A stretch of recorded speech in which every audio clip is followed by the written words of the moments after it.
पहले इस वार्ड के अंदर जो मोहल्ले हैं, मिर्जा मेहदी, मुस्तफाबाद, अस्तुपुरा, पूरा गुलाब, मोमिनपुरा और पूरा जहां, बड़ेरिया टोला, जितने ही मोहल्ले आते हैं, और यहाँ के चेयरमैन साहब ये यकीन मानिए कि यहाँ लोग पानी के लिए बिल्कुल जो है, इस गर्मी के सीजन में इनके होठ बहुत 6-6 घंटे सूखे रहते हैं। तो थोड़ा आपको देखना होगा कि कहाँ कहाँ जो है लब सूखे हुए हैं और कहाँ कहाँ उनको जो है, उनके लब को जो है तर करना है। कैसे करना है आपको बताने की जरूरत में नहीं है, मैं नहीं समझता हूँ। आप खुद बहुत बड़े इसके मास्टरमाइंड है और हर चीज को आप जो है तौलते हैं, हर रिपोर्ट आपके पास होती है। बहरहाल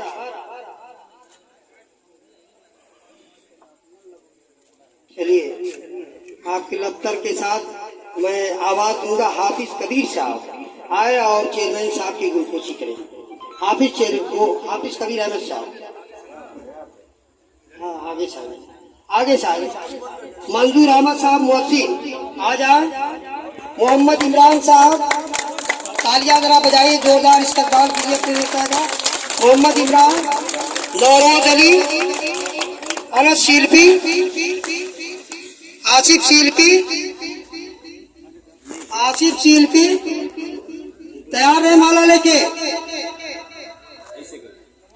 आ जाए। इशरत, मुस्तफाबाद से इशरत कमाल, मोहम्मद अरशद, शाहिद जमाल छात्र नेता, वसीम फखरुद्दीन, मोहम्मद यंजरून, पूर्व सभासद मोहम्मद अहमद साहब, नसीम अहमद साहब, उसामा, शमीम इश्तियाक, साद अहमद, नूरुल हसन। सभी लोग बारी बारी आते हैं, वन बाई वन। चलिए, अभी चेयरमैन साहब ने आपके नए सभासद को जो है गुलपोशी किया है और ये उनको गुलपोशी करेंगे।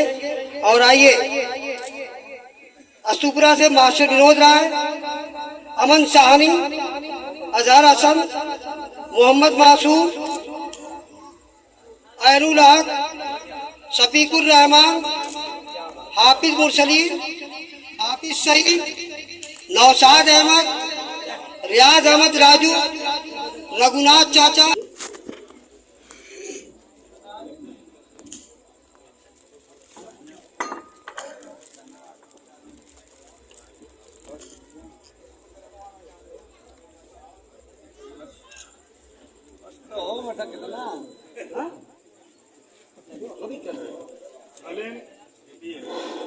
इसके बाद मोहम्मद सालिम इजहार अहमद, हमारे वार्ड नंबर 26 में, वार्ड नंबर आपके सभासद मोशनल हो गए और उनको सबकत याद आ गई। ये होना चाहिए, एक बाप बेटे के रिश्ते में ये बिल्कुल होना चाहिए। मैं इसी के साथ अपने चेयरमैन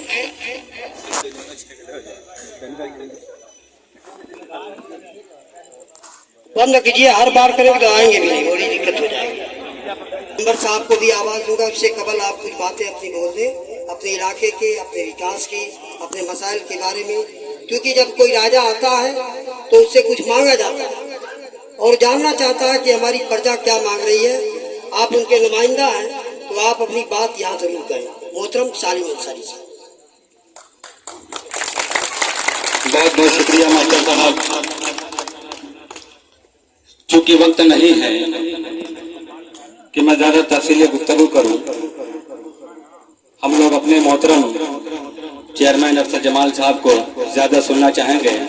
क्योंकि अभी मास्टर साहब ने कहा कि राजा से जब कुछ मांगा जाता है तभी मिलता है। छोटे से हम लोग कहावत एक सुनते हैं कि जब बच्चा रोता है तभी माँ दूध भी पिलाती है। तो यकीनन मास्टर साहब की बात में सदाकत है। मैं एक बार फिर नगर पालिका परिषद मऊ, जो आप लोग सभी हजरात इस बात से बखूबी वाकिफ हैं कि लगभग 4.25 लाख या 5 लाख की आबादी है। और इतनी बड़ी आबादी का नुमाइंदा होना और इतनी बड़ी आबादी की जो जरूरियात हैं उसको पूरी करना एक बहुत बड़ी जिम्मेदारी की बात है। लेकिन चूंकि जिस शख्सियत के कांधे पर हम मऊ के लोगों ने भरोसा किया है, यकीनन वो शख्सियत ऐसी है जो विपरीत हालात में भी तूफानों से लड़ने का हौसला रखती है। मैंने बहुत करीब से देखा है मोहतरम अरशद जमाल साहब को, इनकी लड़ने की क्षमता को, समाज के लिए कुछ कर गुजरने की क्षमता को। कुछ दिन पहले जब यही प्रोग्राम हो रहा था, जब हमारे बारे में मोहतरम अजहर मेजर एडवोकेट साहब ने कहा कि कोरोना काल में किस तरीके से सालिम ने मेहनत किया, तो सालिम तो एक छोटे से वार्ड में मेहनत कर रहा था।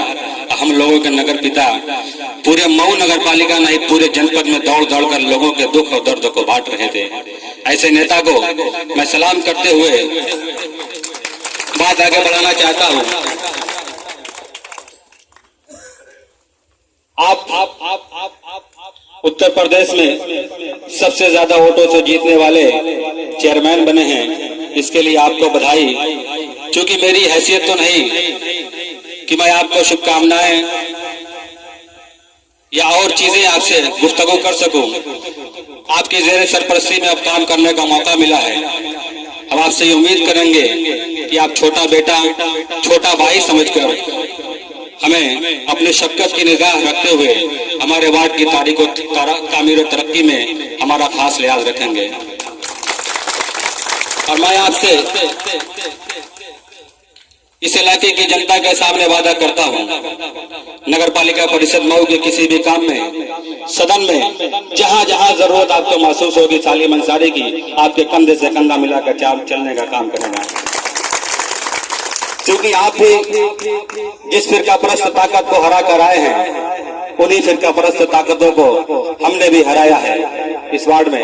और इस वार्ड की सबसे बड़ी खूबसूरती ये है कि हिंदू मुस्लिम एकता की मिसाल हमारा वार्ड कहा जाता है। अमन भाई गवाह हैं, बहुत सारे लोग चुनाव हमारे वार्ड के लड़ चुके हैं, सब लोगों को कुछ न कुछ हिंदू समाज का वोट मिला। लेकिन आज मैं फख्र से ये कहने जा रहा हूँ, अब तक का आजादी के बाद से हिंदू समाज का सबसे ज्यादा वोट पाने वाला मैं इकलौता सभासद बन गया हूँ।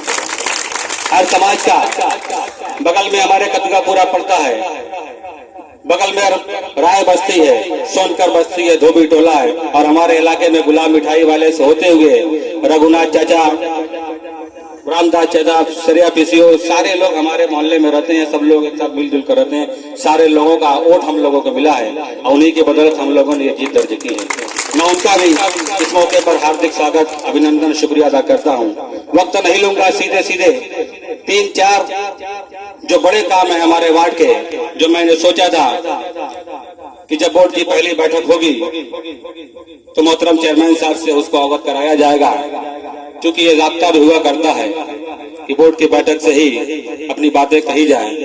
लेकिन मैं मुबारकबाद देता हूँ चेयरमैन साहब को कि चेयरमैन साहब ने बहुत बड़ा दिल दिखाया और आते हुए मेरे कान में ये कहा कि सालिम, तुम्हारे काम का जो भी 3-4 बड़ा काम हो उसको हमें बता देना, अव्वल दर्जे में प्राथमिकता प्रियॉरिटी देकर इस काम को कराया जाएगा। तो जो 3-4 काम मेरे जहन में था, मुल्ला मिर्जादीपुरा प्रयाग स्वीट से मस्जिद असल्फे साले तक सड़क पटरी पर मरम्मत का कार्य जो आपके संज्ञान में अब लेटर के माध्यम से भी हम लोग देंगे। फिलहाल मौखिक तौर पर आपसे कहा जा रहा है, सारे लोग जानते भी हैं, रास्ता बेहद खराब है मारिया बुक सेलर के सामने जो पटरी है। दूसरा, वही जो डिवाइडर है मिर्जादीपुरा से प्रयाग स्वीट तक, उस पर हम चाहेंगे चेयरमैन साहब उस डिवाइडर पर झूमर वाली लाइट लगाकर एक संदेश दिया जाए कि इधर भी कुछ अच्छा किया जा सकता है। तीसरा, जिस गली से हम लोग अभी गुजरे हैं, जिस गली से आप आए हैं यहाँ, उस गली में पाइपलाइन अभी तक नहीं बिछी है, उसका भी कार्य कराना है। चौथा जो बड़ा काम है, बाईपास रोड से जो प्यारेपुरा की रोड जाती है, दानिशगाह पब्लिक स्कूल, हरमैन स्कूल, सेंट मिजाज स्कूल होते हुए सोनकर बस्ती तक, नाला निर्माण और रोड निर्माण के बाद उसका जरूरत है कि पोल लगाकर स्ट्रीट लाइट लगाया जाए, ताकि हमारी माँ और बहनों को रात में जाने आने में कोई दिक्कत न हो। इस उम्मीद के साथ कि आप हमारी इस अर्जी को कबूल फरमाएंगे, मैं एक बार फिर आपका स्वागत करते हुए अपनी बात का खत्म करता हूँ। बहुत बहुत शुक्रिया।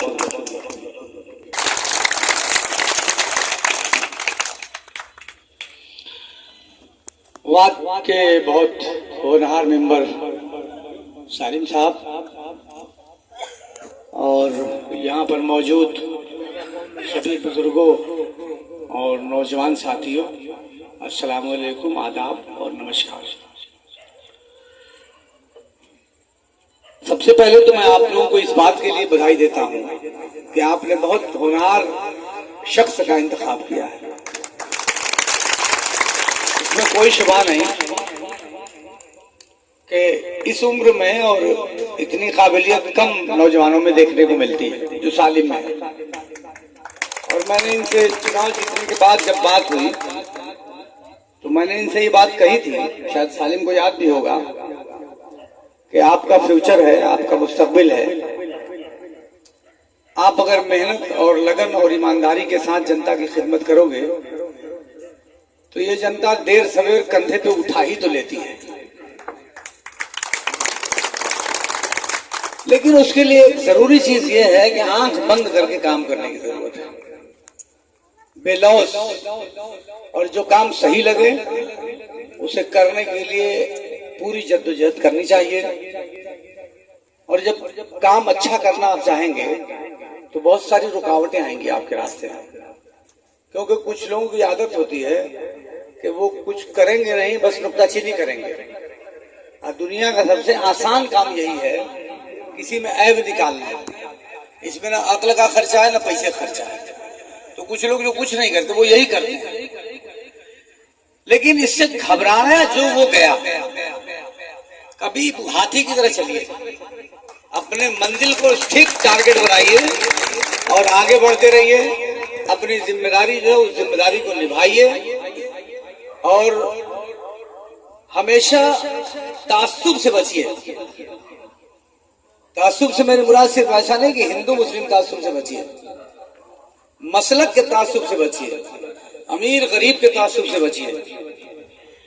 और जो खास तरीके से कमजोर तबकात के लोग हैं, जैसे हमारे समाज में आप आइएगा तो बुनकरों से कमजोर कोई नहीं है, इनके लिए आवाज बुलंद करिए, इनके लिए लड़िए। और जब गरीबों के लिए आप लड़ाई लड़ेंगे तो जब गरीबों के दिल से दुआ निकलती है ना तो वो सातवें आसमान पर सीधे जाती है, वो कभी जाया नहीं जाती।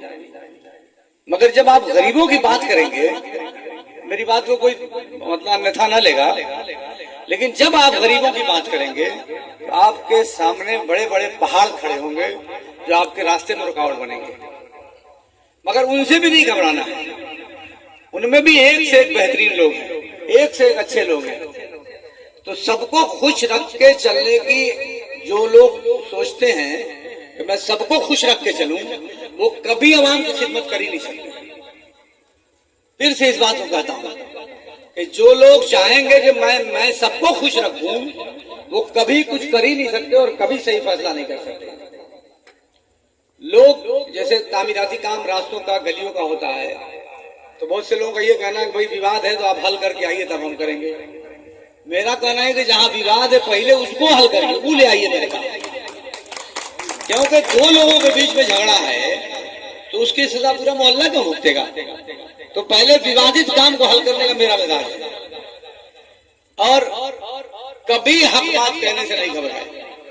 और जो लोग अकलियत में हैं उनके तहफ्फुज़ और उनके बका और उनके जज्बात की निगरानी करने की आदत डालिए। जो भी अकलियत में आपके बस्ती में है, जैसे आप मुसलमानों की अगर बस्ती है तो चंद घर हो सकता है कि हिंदुओं का हो, तो आप उनके जज्बात की कदर करिए, उनके सम्मान को ठेस मत लगने दीजिए। अगर आप हनफी हैं बड़ी तादाद में, तो अगर कुछ अहले हदीस हैं या दूसरे मसलक के लोग हैं तो उसमें भी जिनकी तादाद कम है, अगर हक है तो उसके साथ खड़े होइए। मत देखिए कि कितना नुकसान होगा और कितना नफा होगा, क्योंकि ऊपर वाला आपको कब नफा पहुंचाएगा ये किसी को पता नहीं है। और मैं इसकी नजीर हूं कि आप देखिए कि मेरे इस चुनावी सफर में कितने नशे को फराद आए। जिस पार्टी के लिए मैंने अपनी पूरी जिंदगी लगा दी, उस पार्टी ने मेरा आयन टाइम पे टिकट काट दिया। और सिर्फ टिकट ही नहीं काटा, आखिरी वक्त तक मुझको लटकाए रखा कि हाँ अब हो रहा है तब हो रहा है। 24 तारीख को पर्चा भरने की आखिरी तारीख थी और 23 तारीख की शाम तक मुझे उम्मीद दिलाई जाती रही। मैं बार बार ये बात कहता रहा हूँ, चुनाव के दौरान में भी बात मैंने कही कि अगर तैयब भाई को टिकट देते तो मुझे कतई एतराज ना होता और मैं पार्टी बिल्कुल न छोड़ता। लेकिन आप बार बार कह रहे हो कि आप 24,000 से हारे हो, कैसे जीतोगे?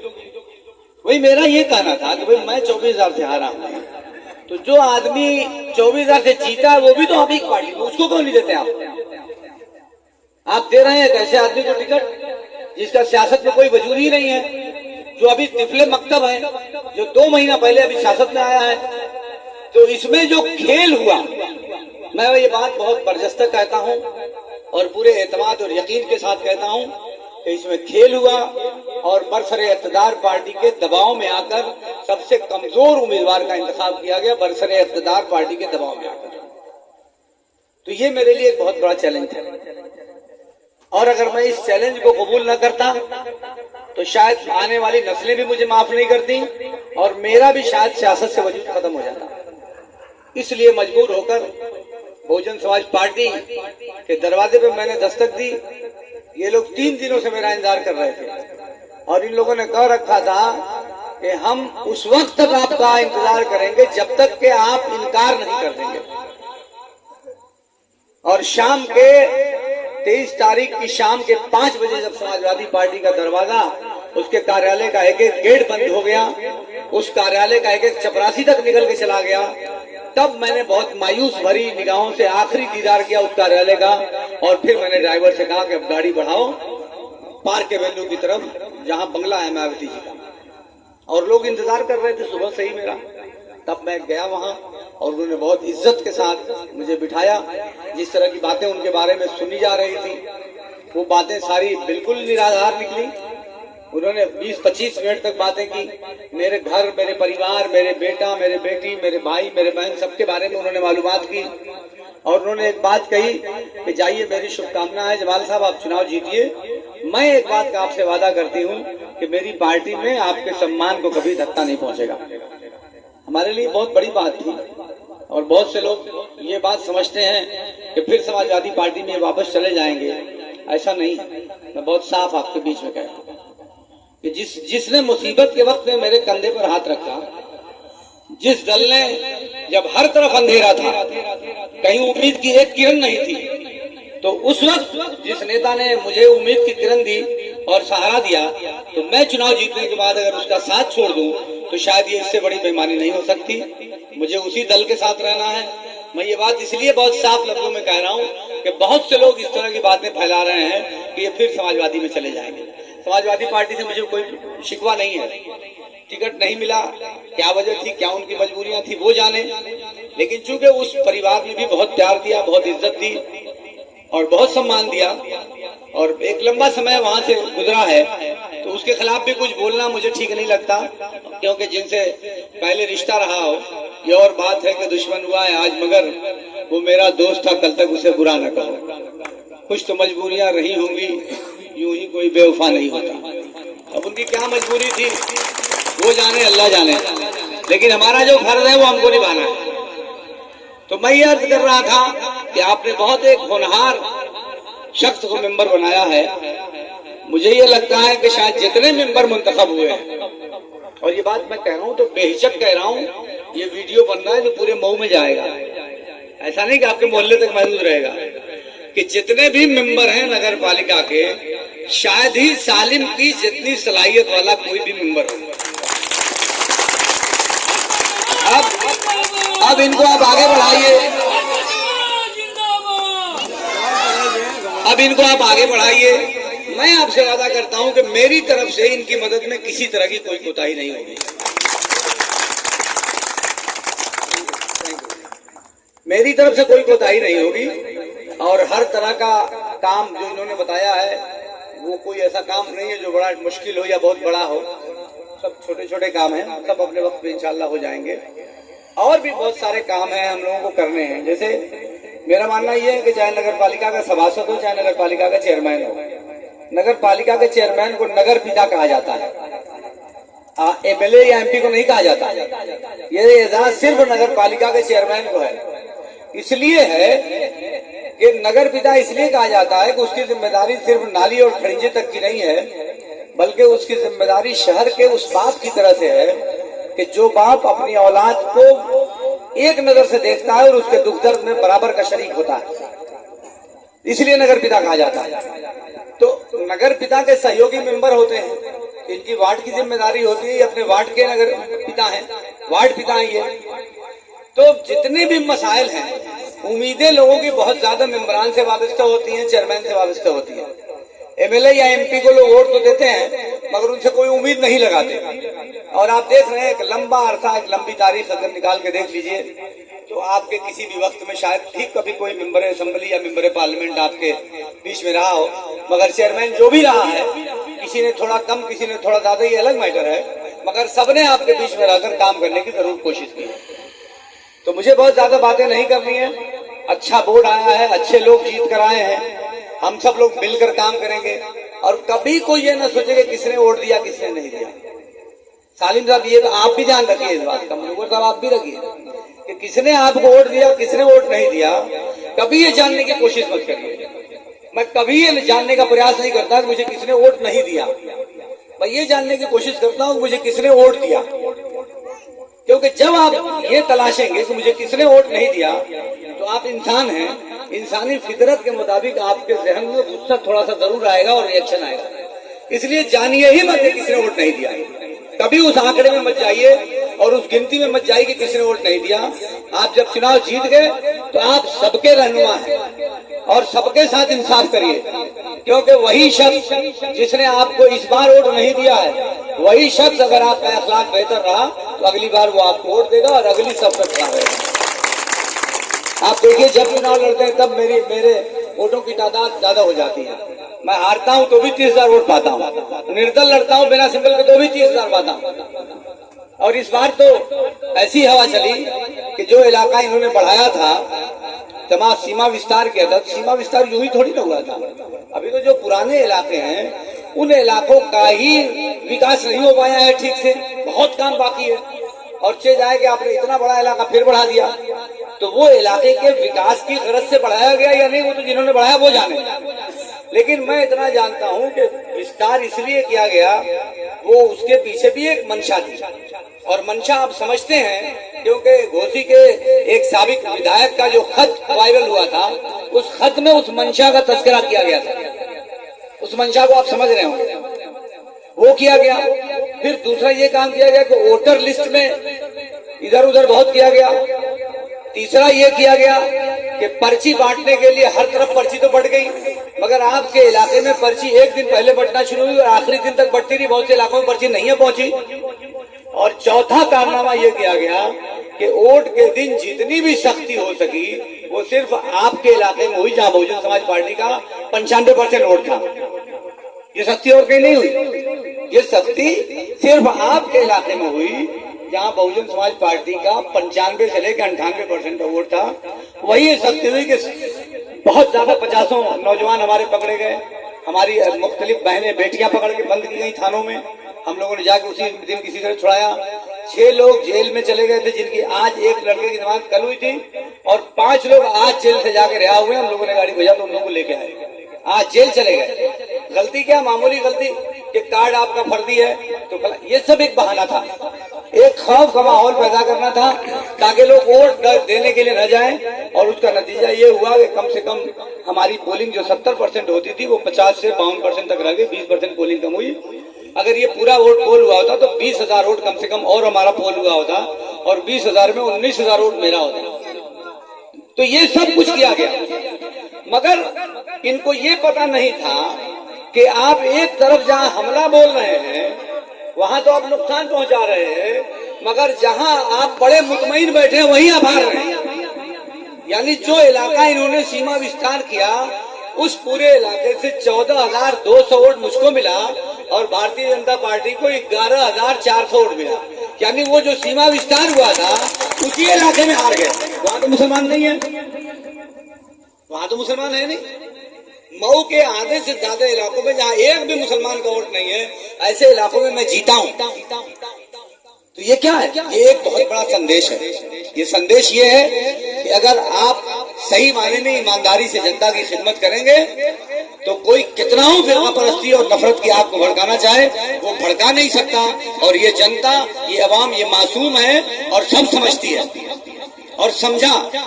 और जितनी बड़ी तादाद में मुझे मेरे हिंदू भाइयों ने वोट दिया है कि ये तो मेरे लिए बहुत बड़ा कर्ज है ना। आप सोचिए कि उनका ऐसा नहीं कि विकल्प नहीं था, उनके पास विकल्प था, बहुत मजबूत विकल्प था, मगर फिर भी उन्होंने वोट न देकर मुझे वोट दिया। तो क्या उनके एहसान को हम भूल जाएंगे? हम लोगों को तो हमारे मजहब ने तो ये बात सिखाई है कि अपने मोहसिन को कभी फरामोश मत करना। हम तो ऐसे मजहब के मानने वाले हैं जिसने ये दर्श दिया है कि अपने मोहसिन को कभी फरामोश मत करना। अपने पड़ोसियों का हक अदा करना कहा गया तो ये नहीं कहा गया मुसलमान पड़ोसी का हक अदा करना। कोई भी पड़ोसी है, और अगर आपका पड़ोसी भूखा है और आप खाना खा रहे हैं तो आप पे लानत है, ये कहा गया। ये थोड़ी भी कहा गया कि आपका पड़ोसी हिंदू है मुसलमान है। इन सब चीजों से बचेंगे अगर हम, तो सारे लोगों को लेके चलेंगे तो एक बेहतर निजाम और एक बेहतर समाज कायम होगा।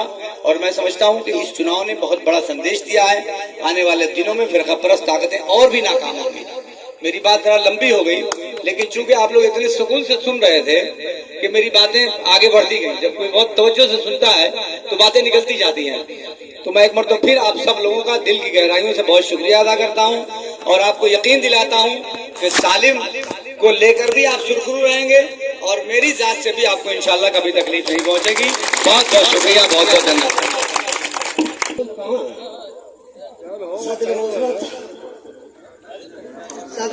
सदर मोहतरम साहब की इजाजत से और आपके शुक्रिया के साथ आज की मीटिंग की कार्रवाई खत्म की जाती है। बहुत बहुत शुक्रिया।